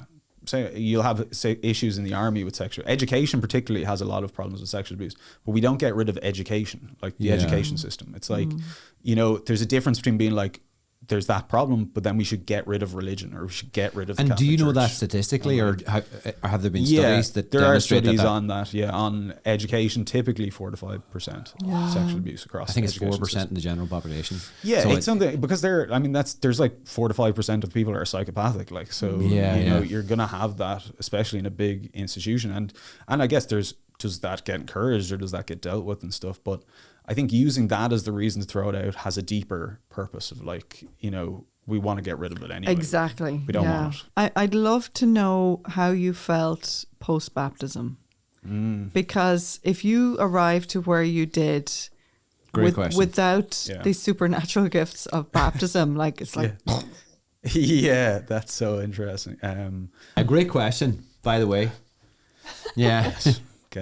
Keep us on track. Yeah. So baptism was, I mean, even the lead up to the baptism, because I did the RCIA program, so you do a lot of rituals as part of that and stuff, and I had having experiences in that, like having everybody in the church praying for me and stuff, and I just I felt like I was going to levitate out of my shoes, and it was very interesting. Wow. And that was, I was kind of, because I wasn't entirely sure in some sense, but I knew I had this kind of idea of like I had to commit myself to it in a way in order to get the process. I had faith to go on the journey, I suppose, and then not like allow the doubts to kind of overwhelm me in some sense. And were you on your own in the archdiocese or in the parish, or were there others? Yeah, who there were was like one. Well, I was the only one baptized. Yeah, there was one other girl doing RCIA as well. Who was baptized. What was her background? She was raised Protestant. She was half Protestant, half Catholic. Like her dad was Catholic, mom was Protestant, and so was never baptized neither. I was getting baptized because she was getting married. So yeah. But it was very interesting, the whole process. I mean, because before that, I didn't know anyone who was a practicing Catholic. I'd never met anybody who was a practicing Catholic in my whole life, like ever. I'd never talked to a priest. Ever before I talked to that. I never talked to a nun. Like I was Sister Margot in Rathfarnham, who I was hanging out with. I never talked to a nun, never talked to a priest, like never went to a mass. Until you were 27. Until I was like, the first mass I ever was at the end of the Camino, actually, because we did the Camino, and that was the first time I was ever in an actual mass. Like that wasn't like a funeral or something. In St. James's. In St. James's, yeah. Wow, what a story. Yeah. So I've been a lots now since, but the baptism, I was actually kind of terrified in the baptism a little bit. In some sense, I was like sitting there. I was thinking about it the other day. I was looking at the cross, like sitting down. And I actually felt like I was going to be sick. Like I felt like I was just like, I know what that means in some sense. I felt like I knew I was giving up, you know, whatever had come before. Like I did feel like I was kind of dying in a way. Well, it is rebirth. And I felt that very strongly. Wow. And so that was frightening, but then it's just been like, I don't know, just so much. And be honest what you felt at the time of your baptism. Like, don't make up that you felt fantastic and you levitated if you didn't. You know, if you felt nothing, you felt nothing. Yeah, they actually knocked over the holy water before they baptized me, and so it went everywhere, and then we had to do it again and re-up. Yeah, there's some technical malfunctions, but I knew. I mean, I didn't expect to be like hit by a lightning bolt or anything. You know, I mean, it doesn't work like that. And I knew why I was doing it. I knew I was committed to doing it, and I was, you know, I'm ready to take on the journey and follow Christ in a sense. So that was kind of the start of it, really. And since then, I mean, I had an interesting dream after. I still do the Jungian stuff. I had this dream where I was a ghost, and I was haunting like a house party. It was kind of like a house party, dinner party or something, and I was talking to people or something, haunting it. And then towards the end of the dream, I was like, okay, it's time to move on. So I like a ghost passing on to the other side, I suppose. I was like dying, and everything went black. It was like a veil was pulled over my eyes. And then it lifted up, and I was flying over a mountain. I had tiny little angel wings, like little chicken wings that I had from that. And that was like, but I was like, it felt amazing. Like it felt like I'd left behind, you know, something, a past in a way, and that I really was starting again. It's like the Great Divorce. Great, yeah. Well, it's an interesting, I don't know why, but so I felt I had, you know, it felt like I was on the right track, basically. But praise God. Yeah, and so you've been baptized. You've received First Holy Communion, confirmation. Yeah. About to receive marriage, and the Eucharist the same day as well. Wow, all in one go. And then how's that for you? You know, receiving the Eucharist, like that's a pretty difficult mental hoop to jump through in terms of any logical thinking person. Yeah. Well, I kind of the Platonism helped again because I'm not a materialist, like, so I don't have the kind of hang-ups of being like matter and form. The matter and form, you know, spirit and matter. Like I do think, and that the spirit is the more fundamental reality. Not that the matter isn't real, but it's not the really real, you know. It's shaped by it's shaped by that. It comes from somewhere more real, essentially. And so in the hierarchy of reality, I was like, yeah, of course the Holy Spirit is realer than the matter, like that. But then understanding that, I mean, and how to take it, the proper attitude, you know, to have is something I've thought about. But I mean, if this is God, and I believe it's God how as well, to receive God. Sorry, if this is God, like, what? I mean, we've had a debate here on the show about, you know, the proper way to receive the Eucharist, and, you know, that's a whole nother issue. Yeah. But if this is God, what difference does it make? It changes everything. It changes everything. It you does. know, and the new and everlasting covenant. Yeah, and we renew our covenant with him every time we receive that him, in a sense, and you know, everything else is insignificant next to that and reality. It's the first time I ever really felt like I'd felt like a moral agent, but it's the first time I ever felt like I had a real morality. I don't know. It's like, I know now, like, if I mess up, that I can't go there and take the Eucharist, and I have to go to confession. Like, it's not like it was when I was an atheist, where I was like, oh, I did this thing, or I have this bad habit, or I'm doing this. It's more, there's a level up, in a sense, that I'm more keenly aware of my moral failures and paying attention to them and dealing with them. Like, I can't just like step off the path and be like, oh, I'll jump back on. Like, this is, which was an extraordinary experience in a way that, and that's something that happened to you outside of, like, it's a grace rather than something that you've just decided that you were going to study. No, it became obvious to me, I suppose, that was like, that now I'm on the hook for everything I do, in a sense. And that's, you know, not in a way that's overwhelming or anything, or that's like scrupulosity, but like there's a call there, or something that you have to answer in a way. It's like, isn't that part of the grace of baptism? Yeah, that you are more keenly aware of. It's the first time, like, I think so. I think that, or even just going to confession, I suppose. Going to confession the first time, everybody tells you, because I've obviously never gone to confession, everybody's like, it's going to be horrible, he's going to hit you with a stick or something, it's going to be terrifying. And I was like, no, seems like love and mercy to me. Like, I was like going. And how was that? Oh yeah, it was amazing, man. I actually obviously it's like kind of like going to the gym. You're like, oh, I don't want to go, but then you go and you're like, wow, this is fresh start time. Like, I feel good. What an amazing thing to have, you know. And I'm a big fan now of. I think it's fundamental. I'm not like, everybody's like, oh, it's scary, it's all about shame and stuff. I was like, no, not at all. Gosh, I actually, you know, I actually can't survive without confession. I see myself deteriorating if I haven't been.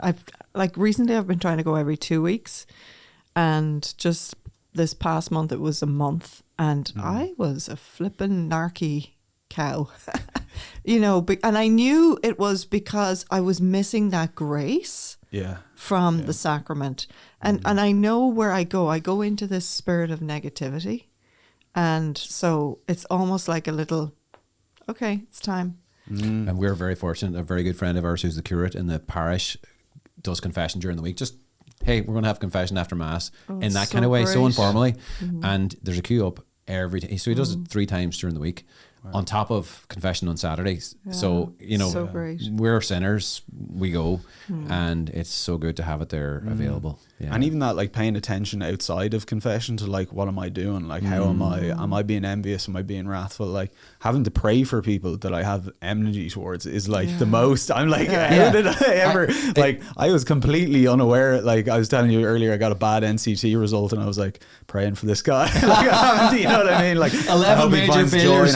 11 major failures. Can very somebody expensive, help Mahan with a car, please? I'm like, I'm just one of them good things and he overcomes. So, like, that is just, I mean, it's the thing. I think it's what keeps society on track in some sense. You see now our situation where it's like, love your enemies, forgotten about. Now it's just like, let's hate your enemy. Let's go on Twitter and actually roast them. And everybody, like, it's such a it's kind of the whole Charlie Kirk thing. It's like, okay, kill your enemy.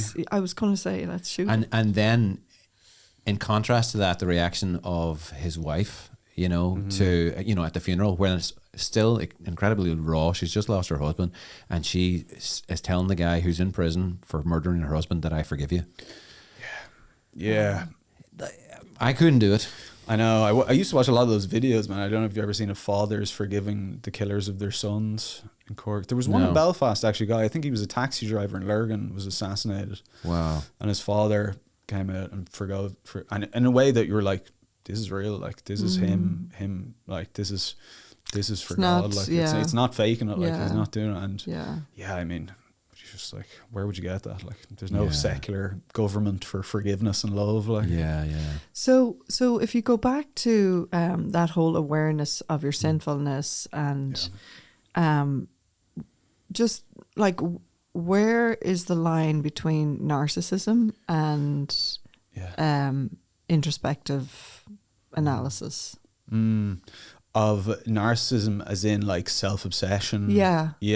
I think so many of the sins seem to be about self-obsession in a weird way of like it. I almost feel like it's even having to love love your neighbor, like each person that you meet, to try and love them as a person in some sense, like calls you out of yourself. Like I'd be a very like overthinker and, in my head all the time. Me so too. like that, even having that focus is like, it's pulling you out of yourself into relationship, like into communion with people. That's like, I didn't have any requirement to do that before, I suppose. But I see how it's like again, the good father idea of like a tutoring, almost like you should see this is way better than like what your actually default setting is if you try. So can I ask you now, is it okay to ask about your parents? Like, how do they feel about you having come to faith?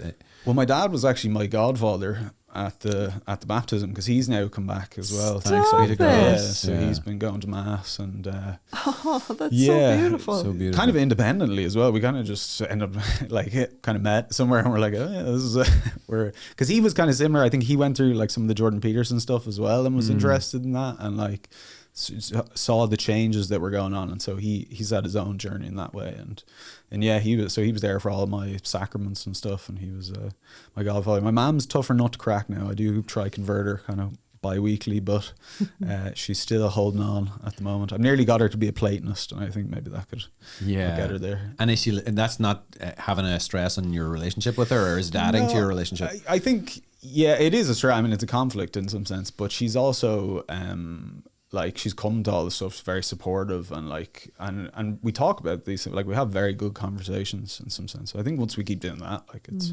you gotta prioritize the relationship sometimes. Totally.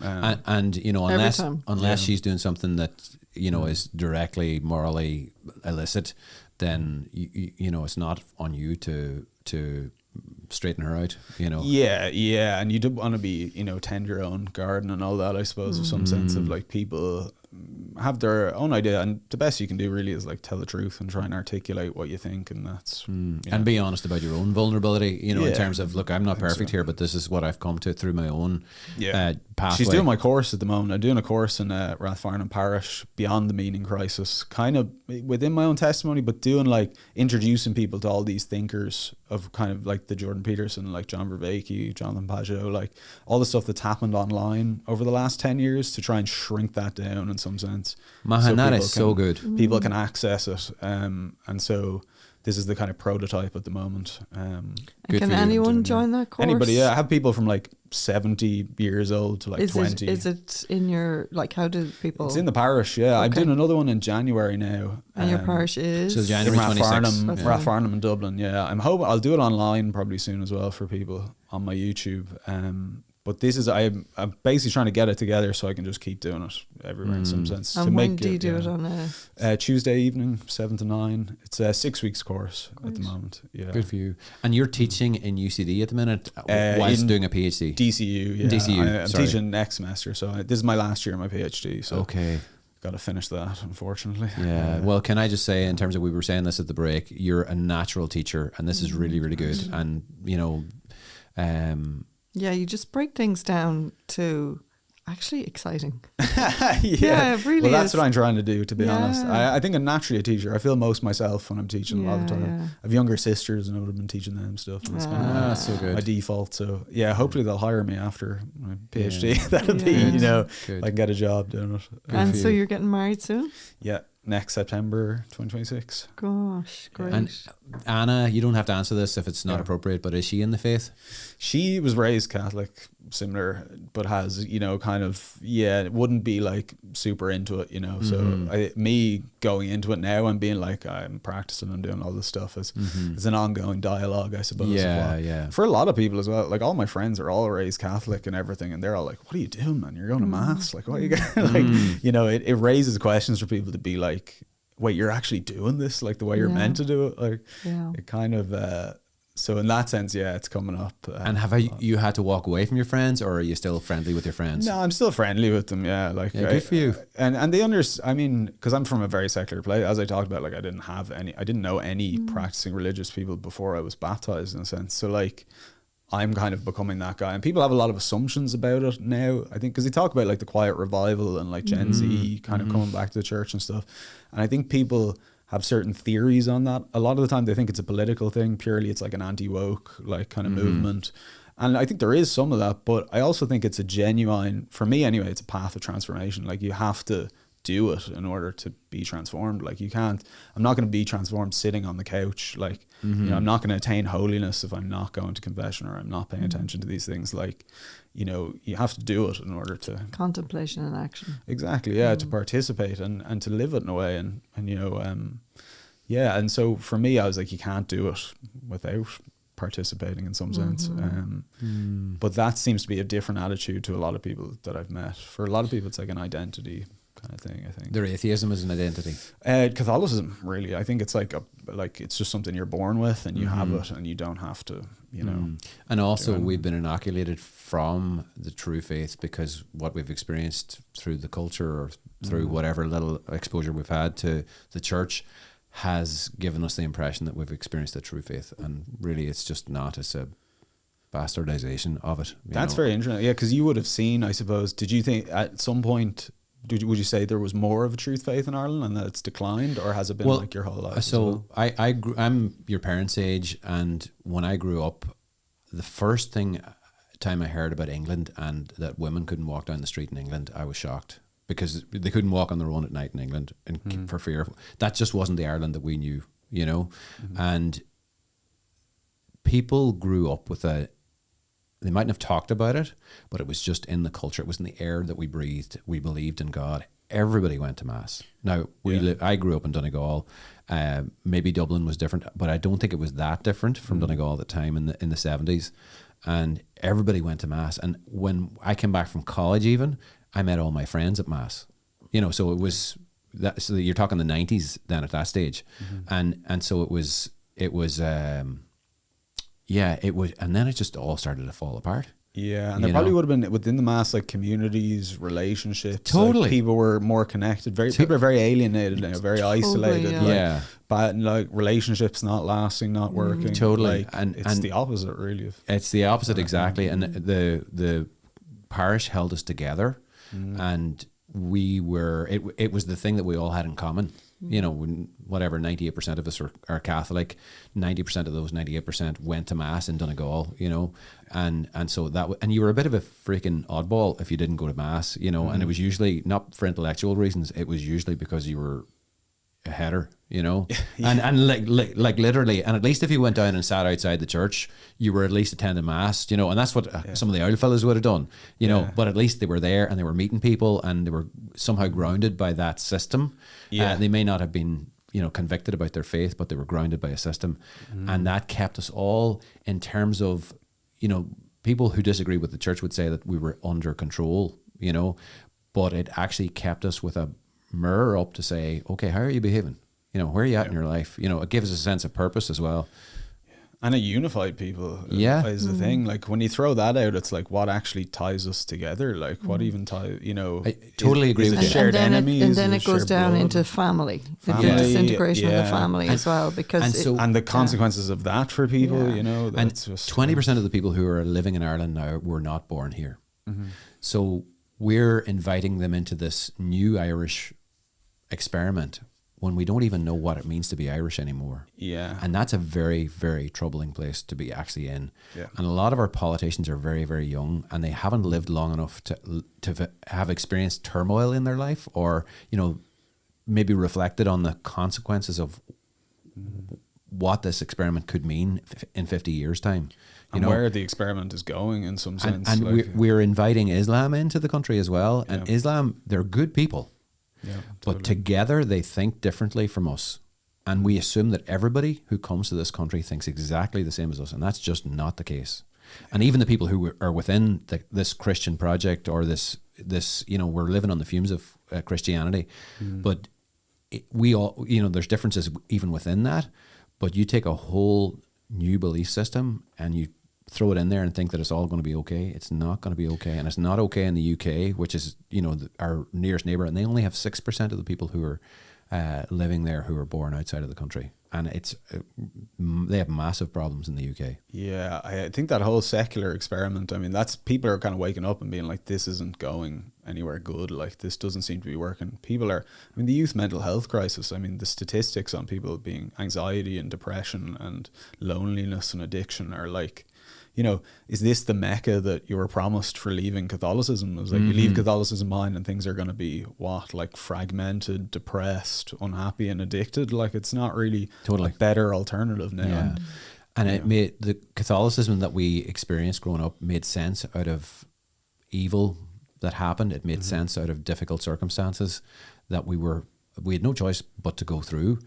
And it helped us get through all that stuff. Now, when people reach a crisis, they don't know where to turn. Yeah. You know, how do you make sense out of somebody dying, you know? And then bad things happen and all of that. Like, without faith, it doesn't make sense. It's hard to reason our way through that. Yeah, and people turn to other alternatives, man. The political extremism on either side or whatever it is, you know, looking for a sense of identity and value. You can look, I mean, my own journey, I've looked in a lot of the wrong places. You know? Yeah. Idolatry is a real thing. Like, I think we're, you know, in Ireland, we're putting different idols in its place. Like the Celtic Tiger kind of thing was like money, basically, is like, we're going to have this economic progress. And then you see other things like, we'll put the environment, or we'll put, you know, diversity, or whatever it is. Like, you know, whatever you put in that top place is going to be God. And if it's not God, you know, we're going to pay a price. And as long as we're, you know, eco warriors, or we're money warriors, or whatever it is that we're warriors about, we don't have to look at ourselves. Whereas if we follow Jesus Christ, the first place we have to look is inside.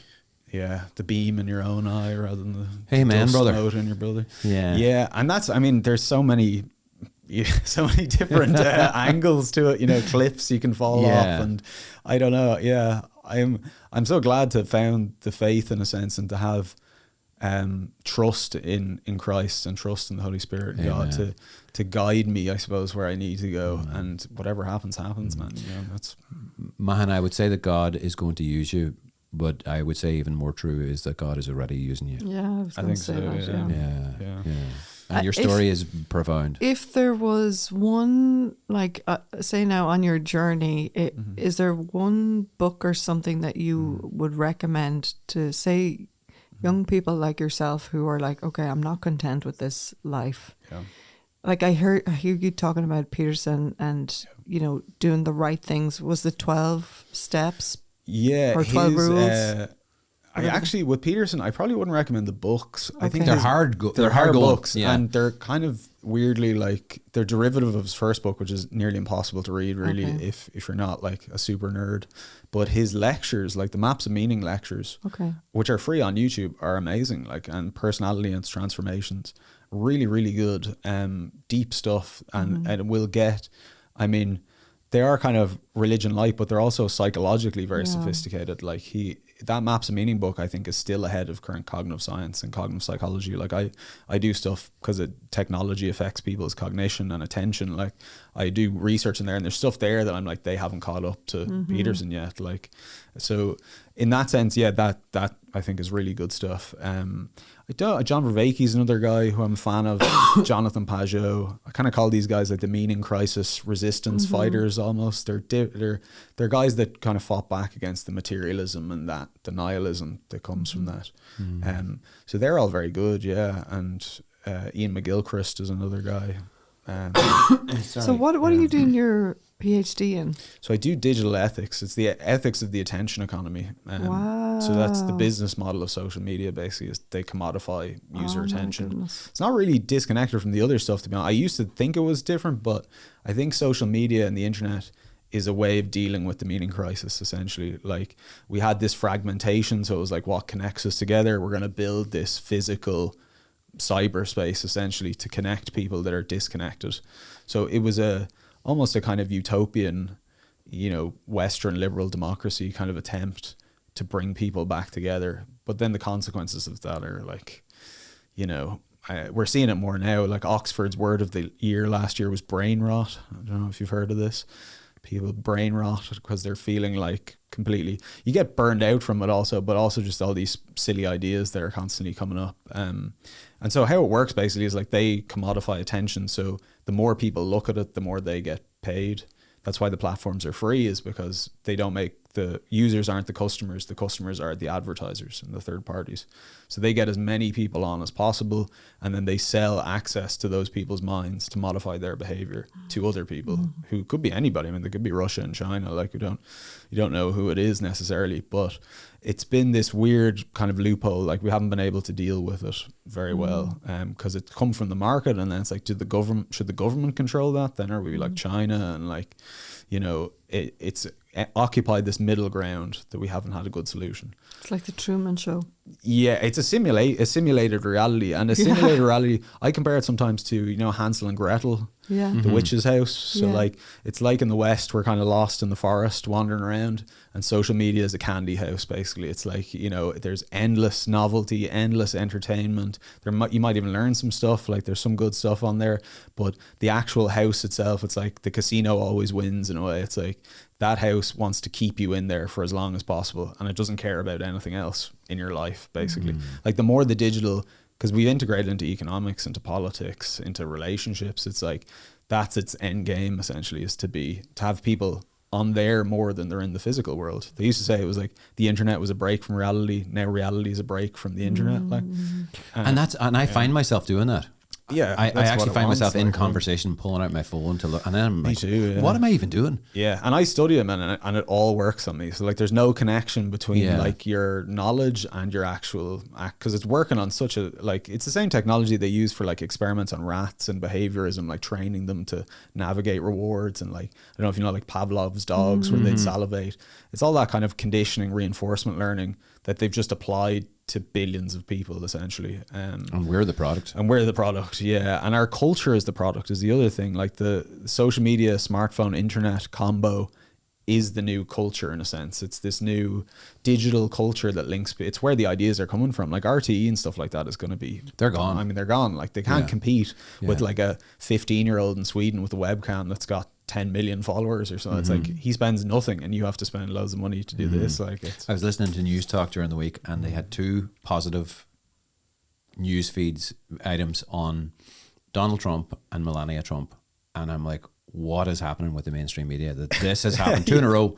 And, you know, it was Donald Trump about the peace in Is it because he brought Gaza. peace to the Middle East? Yeah, he brought peace to the Middle East, but it was actually, I was waiting for the other shoe to drop and it didn't drop. And then Melania Trump reunited some kids from another part of the world with their parents or whatever.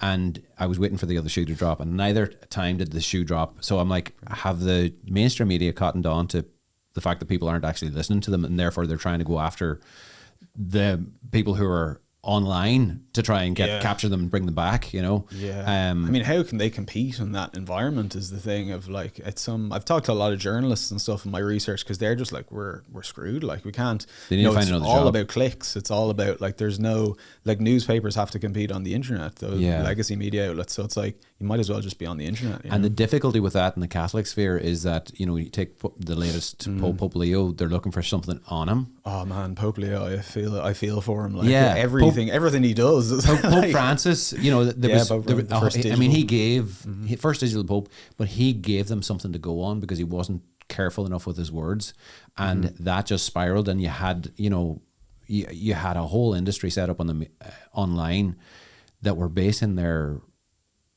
clickbait on what Pope Francis did next and how wrong he was and how he wasn't the real Pope and so on and so forth. But it led a lot of people astray. It did, and it's like, it's such a nightmare, because like I went to the Jubilee for digital missionaries and influencers in the Vatican, and I loved their message of being like Pope Leo saying like, mend the nets, like create nets of liberation and saving and love and bring people together. But it's like, the business model is not, they're profiting from conflict and from, I kind of think of it as a big drama machine essentially. It's like, think about like tabloid newspapers, what they used to do to get people in. It'd be like this kind of thing: a woman marries packet of crisps, and like, you know, they're running the same kind of thing really, but with the whole of culture and society filtered through it in some sense. So it looks like everything's on fire. And this is the temptation for you as a digital missionary, and us as digital missionaries, stay focused. You know, that we stay focused, we stay positive, we you know, we stick to the truth, and we don't try and sensationalize stories that, you know, will actually bring people to our site. We actually tell the truth. And if that's boring, then I'm sorry, it's boring, but it's the truth, you know. And I think the end game has to be to get people off the internet. Like, I'm a big fan of this, because as we talked about, like, people are isolated, people are lonely, people are turning to addictions a lot. It's like, get people off the internet, into mass, into communities, into relationships, spending time with people, actually doing things in real life. Is like, we almost need to go, like that situation you described in the 70s, is like somehow consciously go towards that again, to be like, that's actually really good for people. Like, we know that from science, from across all the measurements. It's like, that's, people should be doing stuff like that. They shouldn't be sitting alone in the room scrolling TikTok for 8 hours, because it makes them depressed. So it's like, there's a mission, like, you reach people online, but get them, get into relationships, get into communities, like offline. And the fact that you haven't experienced that yourself growing up, and I'm like, you're a lot younger than us, but you're not that much younger than us. You know, there's I'm kind of pre-internet a little bit. And certainly smartphone. And that is something like, you're like, oh yeah, that would work. You know, I'm like, we lived that. That was our reality, and it was amazing. You know, I can think about it hypothetically. Exactly. You know, and most of the people who listen to this podcast will be of our demographic, and who will be like, yeah, that was us. You know? And you see it in the youth mental health crisis. I mean, I don't know if you know Jonathan Haidt's work. His book, The Anxious Generation, is great on that, or Jean Twenge as well. And just in terms of like, it's like the youth mental health crisis. Things were actually all right until 2010 or so, and then it's like, and now kids are killing themselves, and young girls have eating disorders, and 50%. It's like, it's shocking. Technology, like. Anyway, we need to cut our stick now at this stage. And the bread's in the oven. Well, Sheena, have you any questions for Mahan? So our final question we usually ask everybody is, you know, is there something in your prayer life at the moment, or something you're reading that you want to share with people that the Lord's speaking to you in particular? That the Lord's speaking to me. You can have a think about it if you want, and Tony can go first. You can go first.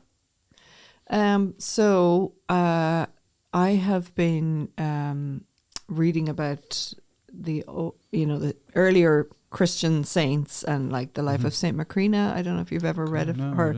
She was a sister of Basil the Great and Gregory of Nyssa. And so her story's really short. Gregory wrote it about her.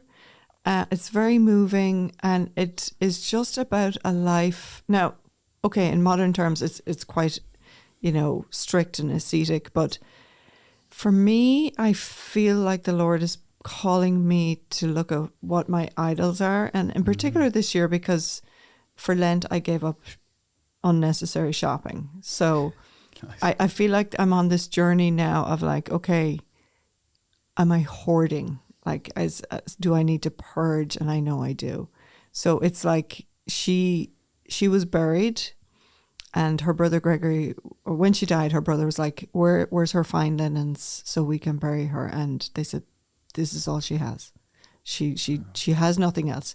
She has no treasures stored in boxes. And I'm like, so many boxes of clothes lying all over the place. My fiance hoards boxes without anything even in them. She likes boxes. She's preparing for the things. Okay, that are going to come. She's saving for the wedding. Gosh. So that's, I do feel this is concrete, and this is, but I love the way the Lord's so gentle that he brought me on that journey through Lent of like discovering where my idol was. And it's like, okay, it's now to trim back.